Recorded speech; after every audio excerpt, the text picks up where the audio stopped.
Hello again. It's a beautiful morning here in Klintehamn. It's pretty early today,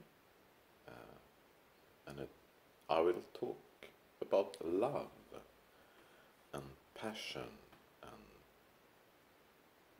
my views about that, because I think it's a very, very important subject today, and I think we have lots of problems with it because of the system, always the system, and we need to back time to think more what we had before, as with the food. Before the food industry made everything bad with processed food and chips and soda and all the crap. Because when we were hunters and gatherers, we didn't eat all the time. Just ate maybe once after we have been out in the woods and get fruits, nuts, berries, or maybe succeeded to hunt. And our bodies are made for that style, that lifestyle, because it has been that way for maybe 198,000 years or something. It's only the last 2,000 years we have done something else, start farming, and in the end here we have been doing lots of problems with how we eat. And I think it's the same with love and passion. We are all the same. We attract to someone. That's the first thing that happens. We attract. And it's easier on Facebook and Twitter or Instagram. We attract to a picture. Immediately we can feel something with the person. And then, of course, we don't do things that we maybe would like to do and think, and we have lots of fantasies about people, I think, but we have some problems with culture and religion and parents about what to do and what not to do, and that have made up this part as well as the food part, I think. And why not learn from those in history that has succeeded? I read a very interesting article yesterday that I shared on my sites, so in social media, both on Facebook as Kalle, what is my name? Kalle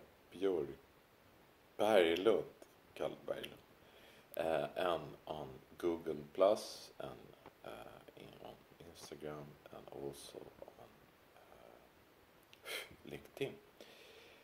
And I would like to talk something about that, because I think we need to really be serious about taking those 7 kinds of love back into human life, because I think that is a very, very important thing.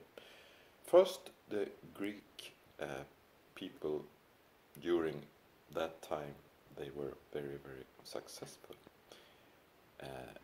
They talk about eros.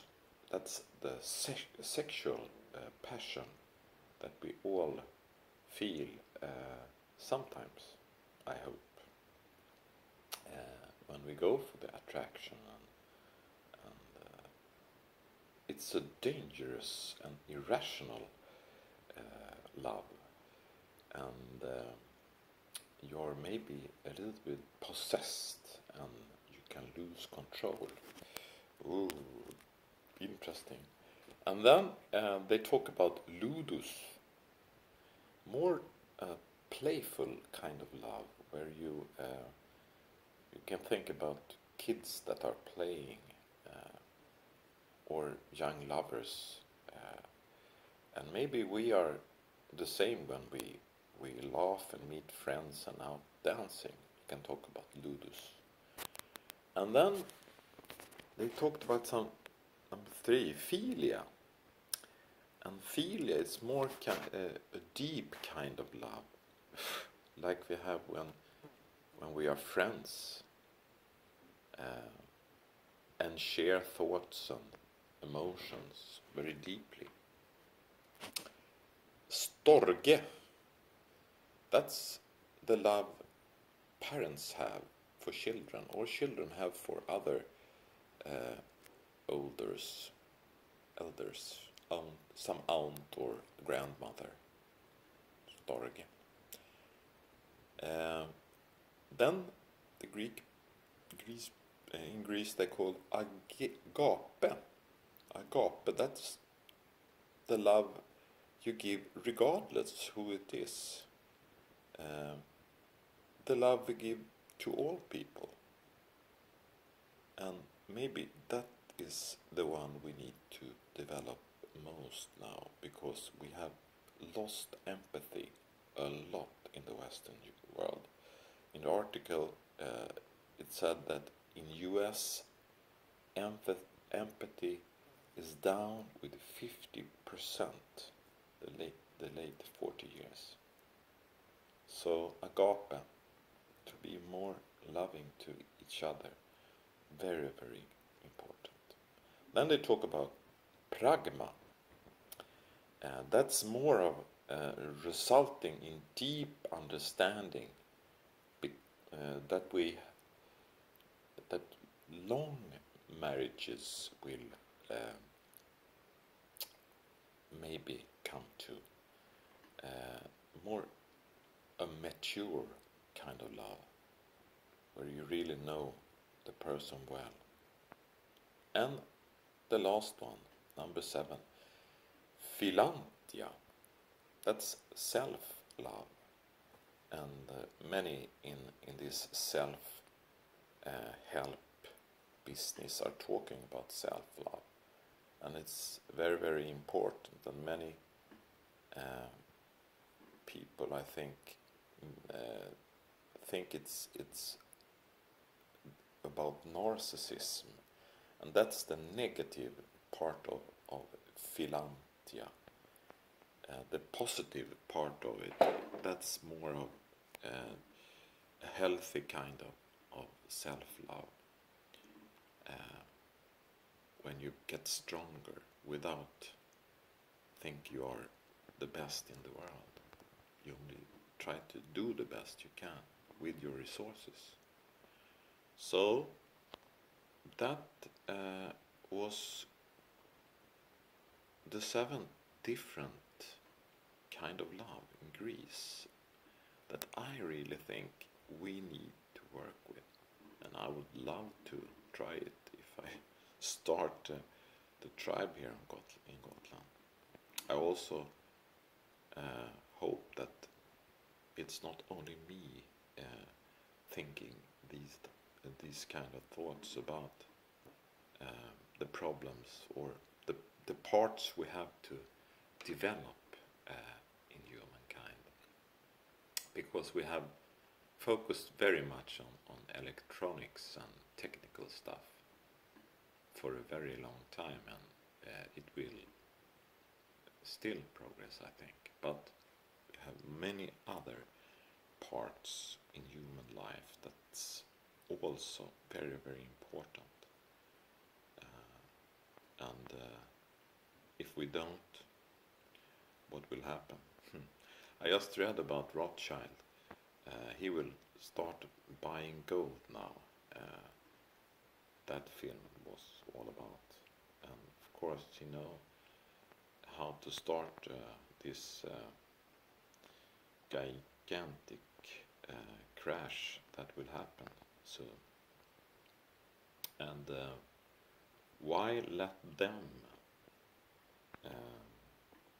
decide everything? Why can't we, that we are 99% of the population, have another idea how to start a new era for humankind? And why not use science in human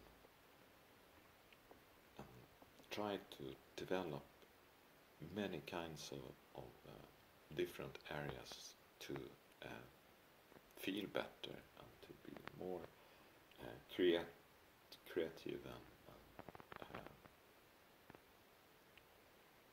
more passionate for what we are doing, because now we are batteries.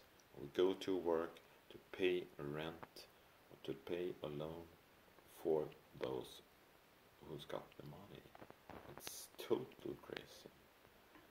My idea is to try to get one coin into the business, because with one coin you don't you will not have any transactions costs, and you can use it as a bank system.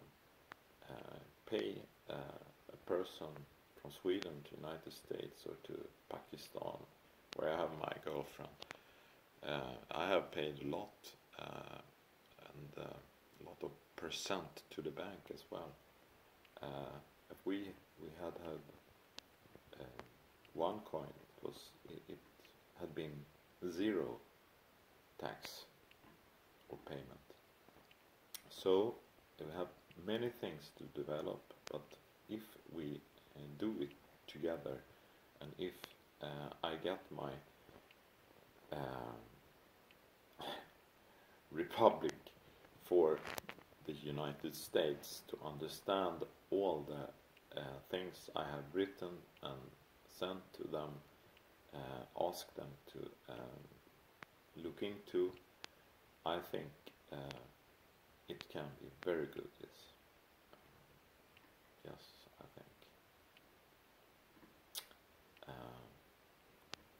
Later today I'm going to have an open Facebook site where I send live. So if you want to ask any questions to me live, you can do it on my